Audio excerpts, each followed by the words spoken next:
হ্যাঁ মুই কি হুনুরে ওগুলোই তো হুন্ডে নিয়ে বেঁকা হয় এক দিক করে। হ্যাঁ কে এখন ওরকম করিস কে? হ্যাঁ বাপ রে বাপ, ওই হুন্ডে পায় আর কিছু মনে করে না। রাস্তার এদিকে একবার ওদিকে একবার, বাপ রে বাপ, মানে আর বাপের রাস্তা। হ্যাঁ কথা কর না কে? রাগ করেছে চামচা মানে বোঝেন না? বোঝেন বোঝেন? বাপ রে বাপ, ওর গরম এলাকায় থাকা যায় না। যারে তারে দেখে আর বলে আমারে চিনিস, এ চিনিস। দিনের বেলা খায় ফেলে দেয় মরে, দিনের বেলায় আছে না? না বাপ রে বাপ, ছোট ছোট নেতার গরমে এলাকায় থাকাই যায় না। এ কথা কর না কে? এত গরম দেখায় না ভাই, এত গরম দেখায় না। আল্লাহ যদি 3 বার বমি দেয় আর পিছনের দরজা একবার ঢিল করে দেয়, ঝিনাইদহ সদর হাসপাতালে ভর্তি হওয়া লাগবে। কথা কোন ঠিক? সকালবেলা স্ত্রী দেখতে গেছে স্বামীকে, যা বলতেছে, ও সেলিমের বাপ শরীরের কি অবস্থা? কয় মা তুই দোয়া কর। বড় ছেলে দুপুর বেলা দেখতে গেছে, আব্বা শরীরের কি অবস্থা? কয় ভাই তোমাকে চিনতে পারলাম না। তা আল্লাহ যদি পাতলা পায়খানার বমি দেয়, দাঁড়িয়ে থাকবার পারবা না। একটু হুমকি ধমকি কম দেয়, কয় আমারে চেনো? বাপ রে বাপ। হ্যাঁ মুই কি হুনুরে ওগুলোই তো হুন্ডে নিয়ে বেঁকা হয় এক দিক করে। হ্যাঁ কে এখন ওরকম করিস কে? হ্যাঁ বাপ রে বাপ, ওই হুন্ডে পায় আর কিছু মনে করে না। রাস্তার এদিকে একবার ওদিকে একবার, বাপ রে বাপ, মানে আর বাপের রাস্তা। হ্যাঁ কথা কর না কে? রাগ করেছে বাজান গো আমার মুসা নবীটিকে বলে, কিপ্তি রে তোর এত বড় সাহস, এত বাড়াবাড়ি কেন করিস? ফেরাউনের গরমে তোরাও গরম দেখাস। এই কথা বলে মুসা নবী একটা ঘুষি মারছে। কয়টা? এক ঘুষিতে কিপ্তি দুনিয়ার থেকে ইন্নালিল্লাহ, দুনিয়ার থেকে ডিলেট। কথা কন না? একবারে শুয়ে পড়ে আছে, জায়গাতেই খেল খতম। কথা বোঝেন নাই বাজান? জায়গাতেই খালাস। বাজান গো আমার চতুর্দিকে ছড়াইয়া গেল মুসা মানুষ হত্যা করেছে। ফেরাউনের দরবারে সাথে সাথে মামলা হয়ে গেল, মার্ডার কেসের আসামি। কথা কর না কে? মামলা হতে সময় লাগে। মার্ডার কেসের আসামি হয়ে গেল। আল্লাহ ডেকে বলে, মুসা আর থাকা যাবে না, যাও যাও মাদাইনের দিকে রওনা করো, ওই দিকে তোমার জন্য ভিআইপি বাড়ি অপেক্ষা করতেছে। আল্লাহর অর্ডার পায় মুসা নবী চলে গেল মাদাইনে। লম্বা ঘটনা, লম্বা করার যেহেতু সুযোগ নাই, চলে গেলেন শুআয়ব আলাইহিস সালামের 2 মেয়ের সাথে তার বাড়িতে। শুআয়ব আলাইহিস সালামের 2 মেয়ে মুসা নবীর প্রশংসা করলেন যে এমন একটা ছেলে বাজান গো, এতটা লম্বা সময় ধরে ছেলেটার সাথে কাটাইলাম, একটা বারো আমাদের 2 বোনের চেহারার দিকেও তাকায় নাই। বলেন সুবহানাল্লাহ।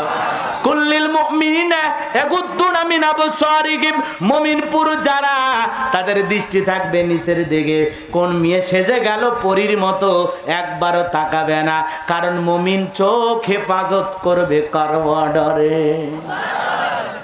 ও সাজতে পারে, ও সেজে গুজে যেতে পারে মহিলা, কিন্তু আমি তাকাবো না। আমি মুমিন, আমার চোখকে নিম্নগামী করে, আমার লজ্জাস্থান, আমার চোখকে হেফাজত করে জমিনে চলা লাগবে। মুসা নবীর প্রশংসা করতেছেন, বাবা এতটা লম্বা সময় এই ছেলেটার সাথে আমরা কাটাইলাম, আমরা 2 বোন, একটা বারো এই ছেলে এতটা লাজুক আমাদের চেহারা পর্যন্ত দেখে নাই। সুবহানাল্লাহ বলে। আর আমরা এমন পুরুষ, এমন বখেটা হয়ে গেছি, রাস্তার একটা মহিলা যাক, ও বুড়ি হোক আর চুরি হোক, একবার দেখে। কথা কন না কে? একবার দেখবেই। আর কিছু কিছু ছেলেরা তো দেখবেন স্কুল কলেজ যখন ছুটি হবে ওই জায়গায় মনে করেন 5-10 মিনিট আগে অপেক্ষা করে, কেমন দেখা যায়, কে কিভাবে হেঁটে যায়, ললনা দোলনা। কথা কন না কে? এরকম যুবক অবশ্য আপনাদের এলাকায় নাই, কারণ আমি জানি ঝিনাইদহের যুবকেরা সব আল্লাহর ওলি। আমার যুবক ভাইরা রে সামনের দিকে যায়, লম্বা হবে, লম্বা করব না, শুআয়ব আলাইহিস সালাম বয়স হয়ে গেছে, বয়সের ভারে তিনি এখন অসুস্থ। কথা বোঝেন নাই? মেয়ের মুখে যখন প্রশংসা শুনলেন খুশি হয়ে গেলেন। মুসা আলাইহিস সালামকে কাজ দিলেন রাখাল হিসাবে। কি হিসাবে? রাখাল হিসাবে বাড়িতে চাকরি দিলেন। রাখালের চাকরি আল্লাহর পয়গাম্বার মুসা নবী করতেছেন। ব্যবহার চাল চলনটা বসা দেখে এত খুশি হয়ে গেলেন, নিজের জামাই বানায় নিলেন। আল্লাহু আকবার বলেন। শুআয়ব আলাইহিস সালাম মুসা আলাইহিস সালাম কে দিয়া তার বড় মেয়ে সফুরার বিবাহের ব্যবস্থা করে দিলেন। নবীর শ্বশুর নবী, জামাইও নবী, কন্যা মারহাবা।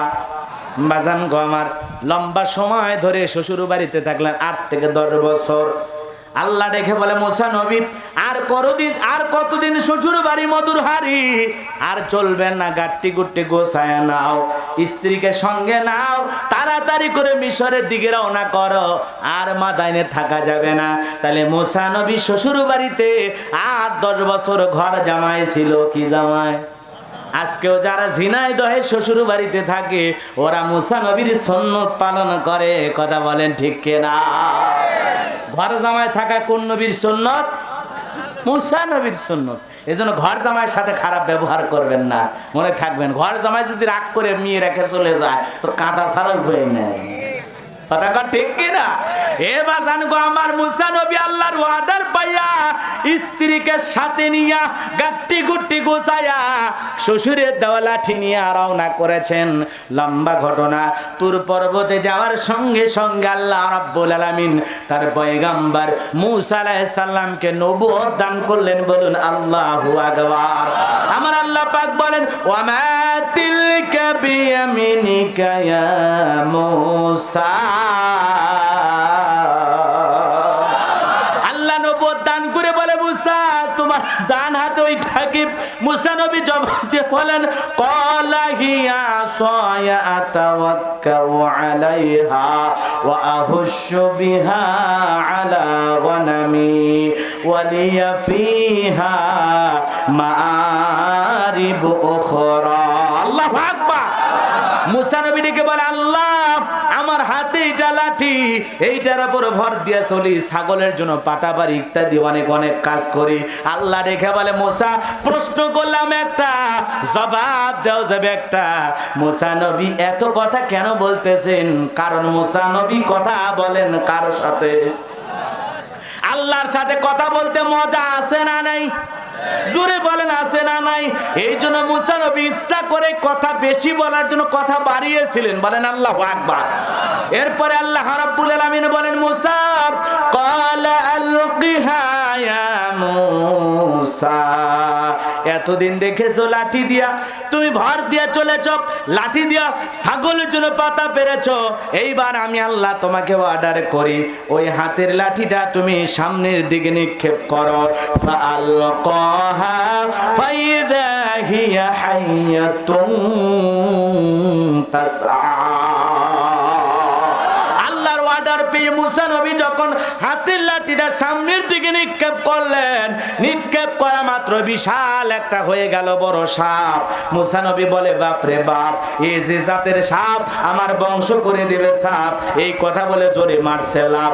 আল্লাহ বলে, মুসা ভয় পেও না, ক্বালা খুযহা ওয়ালা তাখাফ সানুঈদুহা সিরাতাহাল উলা। আল্লাহু আকবার। আল্লাহ ডেকে বলে, মুসা ভয় পেও না, যেই লাঠিটা তুমি ফেলে দিয়েছো সাপ হয়েছে, ওই সাপের দিকে হাত বাড়াও, আমি আল্লাহ তাআলা আবার পূর্বের মতো লাঠি বানায় দেব। বলুন সুবহানাল্লাহ। ভয়ে ভয়ে ভয়ে ভয়ে হাতটা বাড়াইছেন আল্লাহর অর্ডার পাইয়া। যখন ধরতে গেছেন আবার সুন্দর লাঠি হয়ে গেছে। আল্লাহু আকবার।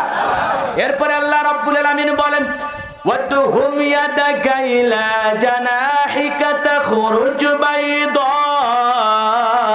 মিন গায়রি সুইন আয়াতান উখরা লিনুরিয়াকা মিন আয়াতিনাল কুবরা।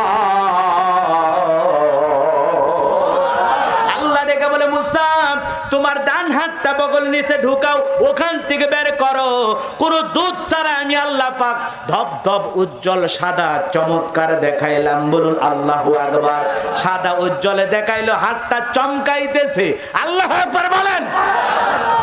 আল্লাহ পাক দেখে বলে, মুসা এই যে কুদরতের দুইটা নিদর্শন দান করলাম। কয়টা নিদর্শন? এই দুইটার নাম কি? মুজিজা। নাম কি? লাঠি ফেলালে সাপ হয়, আর বগল নিচে হাত দিলে ধবধবে উজ্জ্বল সাদা চমৎকার সুন্দর দেখায়। বলুন আল্লাহু আকবার।